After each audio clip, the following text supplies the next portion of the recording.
자, 오늘은 정말 흥미로운 철학자 한 명을 만나볼 건데요.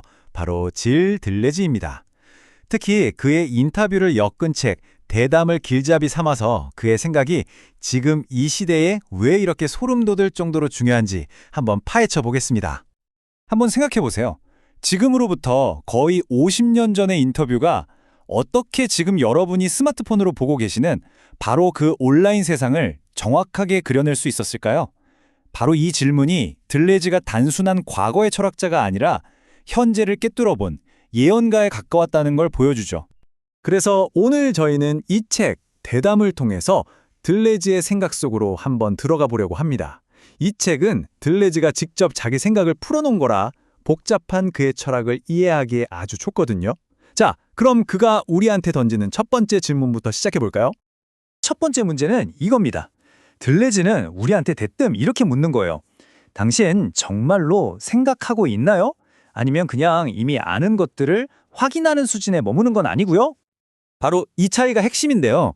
왼쪽에 있는 제인, 이건 뭐냐면요. 우리가 길 가다가 새로운 새를 봤을 때 저거 참새랑 비슷하게 생겼네 하면서 이미 알고 있는 지식 서랍에 집어넣는 거랑 같아요. 그냥 확인하는 거죠.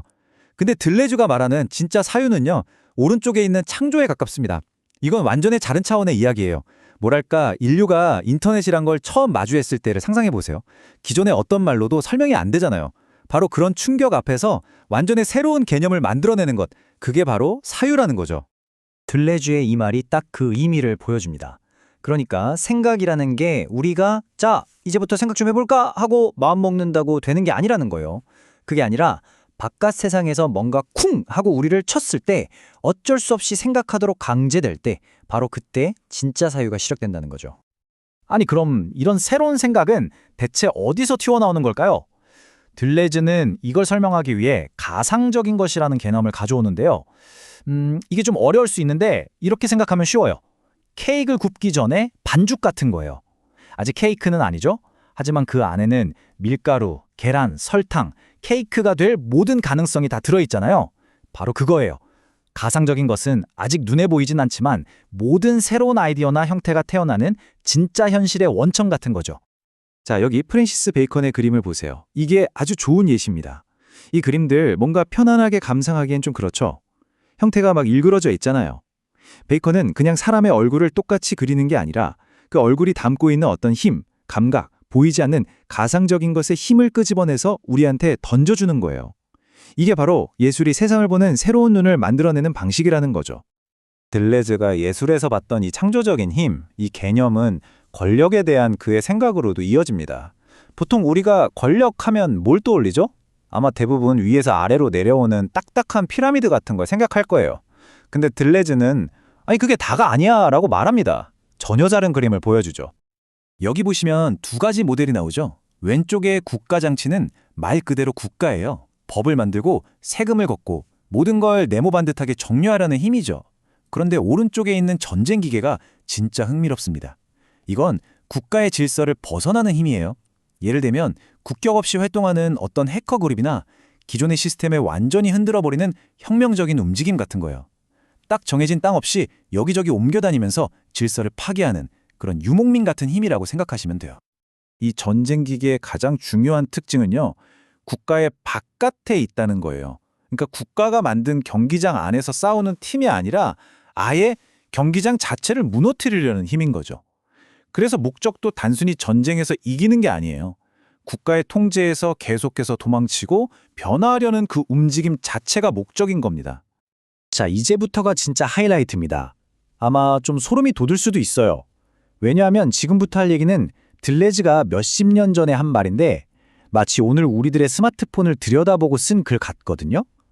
바로 권력이 어떻게 변했는지에 대한 그의 예언입니다. 예전에 푸코가 말했던 규율 사회는요. 딱 우리 부모님 세대를 생각하면 돼요. 학교, 공장, 병원처럼 벽으로 둘러싸인 공간에서 정해진 틀에 맞춰 살던 시대였죠. 그런데 들레즈는 그 다음 사회, 바로 통제 사회를 예견했어요. 그리고 이게 바로 지금 우리가 사는 세상입니다. 이제는 벽이 없어요. 대신에 우리 손에 둘린 스마트폰, 우리를 분석하는 알고리즘이 보이지 않는 통제망이 돼서 우리의 모든 걸 끊임없이 조절하죠. 그래서 우리는 더 이상 하나로 똘똘 뭉친 개인이 아니에요. 수많은 데이터 조각으로 나눠진 분인이 된 거죠. 이 한 문장이 모든 걸 설명해 줍니다. 규율 사회에선 번호가 중요했어요. 학번, 군번, 죄수번호 같은 거요. 한번 정해지면 잘 안 바뀌죠. 근데 통제 사회에선 암호가 중요합니다. 여러분, 하루에도 몇 번씩 비밀번호 치지 않나요? 우리는 계속 바뀌는 암호를 통해서 이 네트워크, 저 네트워크를 넘나들고 그 안에서 아주 유연하게 관리되고 있는 거예요. 그리고 제일 무서운 건 이 통제에는 끝이 없다는 겁니다. 예전엔 학교나 공장문을 나오면 일단 해방이었잖아요. 지금은 아니에요. 24시간, 1년 365일 우리가 남기는 모든 데이터, 모든 클릭이 이 거대한 통제 시스템의 일부가 되는 거죠. 결국 통제사회에서 나라는 존재는 더 이상 온전한 한 사람이 아니게 됩니다. 나는 내가 뭘 샀는지, 뭘 검색했는지, 어디에 갔는지 같은 수많은 데이터 쪼가리들의 집합이 되는 거죠. 그래서 들레즈는 이걸 분인, 영어로 디비주얼이라고 불렀어요. 인디비주얼이 나눌 수 없는 개인이라면 디비주얼은 얼마든지 나눌 수 있는 존재라는 뜻이에요. 섬뜩하죠?